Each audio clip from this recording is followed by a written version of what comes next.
Hi guys, you are joining us with the story of the crab and the crane, which is the very useful story in the Panchatantra series. Let's talk now. Dandy the crane had traveled to places far and wide, but it was a small lake, deep inside a great forest, that he called home. The fishes of this lake were plump and juicy. They were the most delicious fishes in the world, according to Dandy. Unfortunately, the fishes were difficult to catch. With Dandy around all the time, the fishes had learned to swim very quickly. Dandy had enjoyed the challenge, but now, he was growing old. He could feel his bones creaking like a rusted hinge. There came a time when he could no longer catch any fish. Dandy stood on the edge of the lake with his head bowed down. He stood for days and for weeks. Even the fishes were curious. One of the younger ones swam close to Dandy. The fish kept its distance so that Dandy could not pounce on him. "What happened, Uncle? You haven't moved from that position in so many days. Is everything okay?" squeaked the fish. Dandy slowly opened his eyes and raised his head. "Ah, friend fish. I am sad ever since I heard the bad news." "What bad news, Uncle?" "Oh, I don't want you to worry, dear fish." Now the fish was curious. "Since when did Dandy start caring about fishes? I am old enough to hear any bad news, Uncle. Tell me." With a sigh, Dandy said, "A few weeks ago, I flew to the nearby villages. As I sat resting, I heard two men speaking about our beloved lake. They knew about the clear water and plump fishes. They were going to stitch a large net to catch all of you." The fish's tail started twitching nervously. His mouth opened into a big O. "Where will I get my next meal if all of you get caught?" "So, I hang my head in sadness," said Dandy. By now the fish had grown very excited. He dove into the water and swam deep into the lake. In his hurry, he did not see Dandy with a sly smile.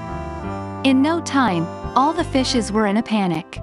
Some swam left, others swam right. Some blew bubbles out of fright. But there was no way to escape from the lake. Suddenly, Blue, the leader of the fishes, had an idea. He asked everyone to calm down and follow him. Together, the fishes swam up to Dandy. "Hi Dandy," called out the leader. "How are you? Is that you, Blue? Old friend, it's been such a long time since we saw each other," said Dandy. "I am disturbed by this news you bring about humans coming to this lake."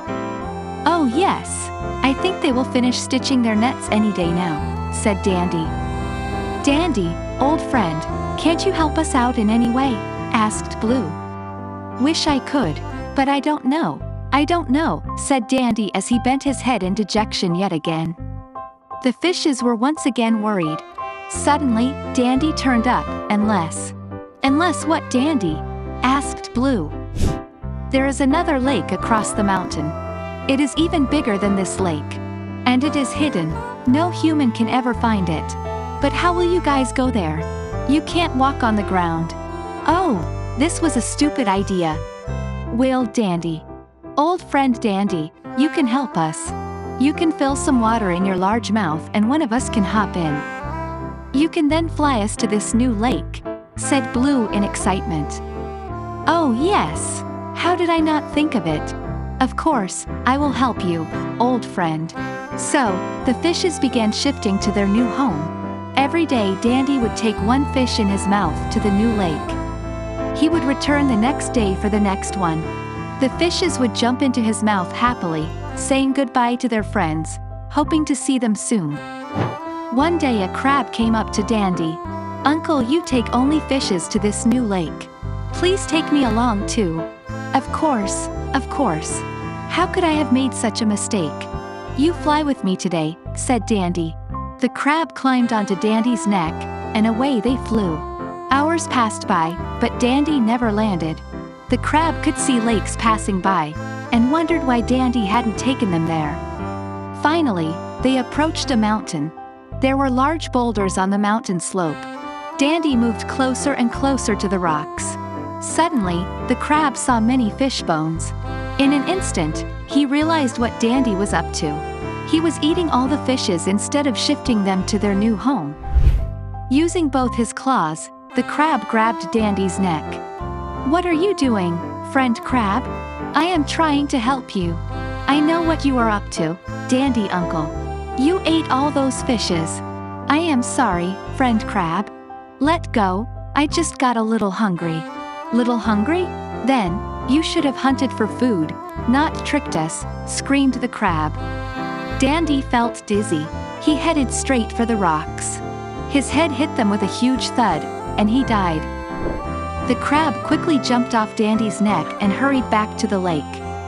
He told everyone about what Dandy had done. The fishes were shocked and thanked the crab for saving their lives.